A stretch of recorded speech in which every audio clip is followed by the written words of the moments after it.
মোদের গরম মোদের আশা আমরি বাংলা ভাষা, সেই বিখ্যাত গান। তো সেই প্রেক্ষিতেই বলছি, সম্মানিত অতিথিবৃন্দ এবং প্রিয় ব্রিটিশ বাংলাদেশি ভাই ও বোনেরা এবং আমার অফিসে যারা সহকর্মী রয়েছেন হাই কমিশনে, তাদের সবাইকে জানাচ্ছি শুভ সন্ধ্যা। আজ ভাষা শহীদ দিবস এবং আন্তর্জাতিক মাতৃভাষা দিবস। প্রথমেই আমি এই আমাদের ভাষা শহীদ 52 ভাষা শহীদদের স্মৃতির প্রতি গভীর শ্রদ্ধা জানাচ্ছি, তাদের আত্মার শান্তি কামনা করছি এবং জুলাই আগস্ট গণ অভ্যুত্থানে যারা নিহত হয়েছেন সেই সকল বীর শহীদদেরও আত্মার শান্তি কামনা করছি এবং তাদের প্রতি গভীর শ্রদ্ধা জ্ঞাপন করছি। আর আপনারা যারা আজকে আমাদের আমন্ত্রণে সাড়া দিয়ে এই হাই কমিশনে এসেছেন, তাদের সকলের প্রতি গভীর কৃতজ্ঞতা, ধন্যবাদ আপনাদের সবাইকে। আপনারা জানেন যে এবছর আমাদের আন্তর্জাতিক মাতৃভাষা দিবস হিসেবে স্বীকৃতির রজত জয়ন্তী বা 25 বছর উদযাপিত হচ্ছে এবং এবছরের প্রতিপাদ্য টেকসই উন্নয়নের জন্য ভাষা, যা ভাষার বহুমাত্রিক যে গুরুত্ব সেটা বিশ্ব দরবারে নতুন মাত্রায় তুলে ধরেছে। আমার আগের বক্তারা বলে গেছে যে প্রায় 8,000-এর মতো ভাষা রয়েছে। তো আমি একটা পরিসংখ্যানে দেখলাম 7,164টি ভাষা রয়েছে, তার মধ্যে 43% অর্থাৎ 3,170টি ভাষা প্রায় বিলুপ্তির পথে। আমার আগের বক্তা একজন বলে গেছেন যে প্রতি 2 সপ্তাহে একটি ভাষা হারিয়ে যাচ্ছে। সেটার কারণ হচ্ছে দ্রুত নগরায়ন, বিশ্বায়ন এবং একক ভাষার আধিপত্যের ফলে। যেমন স্যার বললেন যে ইংরেজি ভাষা একটা পাসপোর্টের মতো। তো ভাষার সাথে আপনার পেশার একটা নিবিড় সংযোগ রয়েছে। যে ভাষার মাধ্যমে আপনি আপনার জীবিকা অর্জন করতে পারেন না, সেই ভাষাটা কিন্তু ধীরে ধীরে সেটা বিলুপ্ত হয়ে যায়। তো এক্ষেত্রে অনেক ভাষার ক্ষেত্রেও সেটা ঘটেছে এবং আমরা এটাও দেখেছি যে অনেক ভাষায় ওই ভাষায় কথা বলবার যথেষ্ট লোক নেই, সেটাও একটা কারণ ভাষার বিলুপ্তির। এবং সেখানেও কিন্তু অর্থনৈতিক কার্যক্রমটা হয়তো যুক্ত। তো ভাষা আমাদের পরিচয়ের প্রতীক, টেকসই উন্নয়নের চাবিকাঠি এবং 52 ভাষা আন্দোলনের শহীদরা আমাদের স্মরণ করিয়ে দিয়ে গেছে যে ভাষা শুধু যোগাযোগের মাধ্যম নয়, এটি আমাদের পরিচয়ের অংশ, সংস্কৃতির অংশ, ঐতিহ্যের অংশ। ভাষার প্রতি এই ভালোবাসা এবং এই ত্যাগই বাংলাদেশকে ভাষাগত বৈচিত্র্যের একটা শক্তি ও গুরুত্বের বিশ্বব্যাপী স্বীকৃতির একটা উজ্জ্বল দৃষ্টান্ত হিসেবে প্রতিষ্ঠিত করেছে। আর ভাষার অন্তর্ভুক্তি ছাড়া গুণগত শিক্ষা বলেন, অর্থনৈতিক সুযোগ বা সামাজিক সাম্য কোনোটাই নিশ্চিত করা সম্ভব নয়। আবৃত্তি করছি কবি আল মাহমুদের কবিতা। ফেব্রুয়ারির 21 তারিখ, দুপুরবেলা রক্ত, বৃষ্টি নামে, বৃষ্টি কোথায়, বরকতের রক্ত।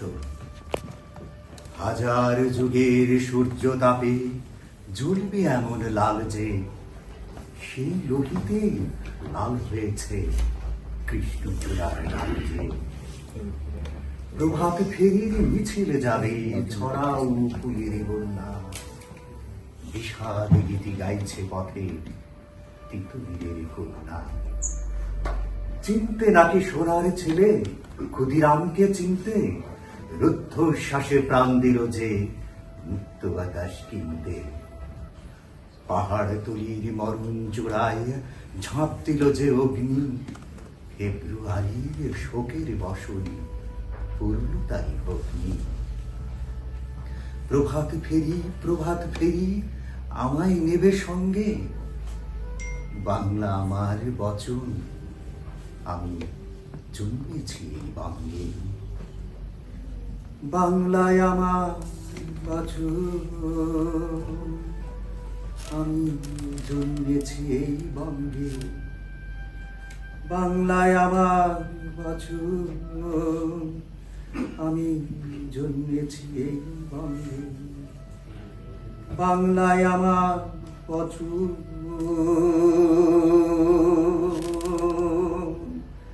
আমি জন্মেছি এই বঙ্গে। ধন্যবাদ।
ভুলিতে পার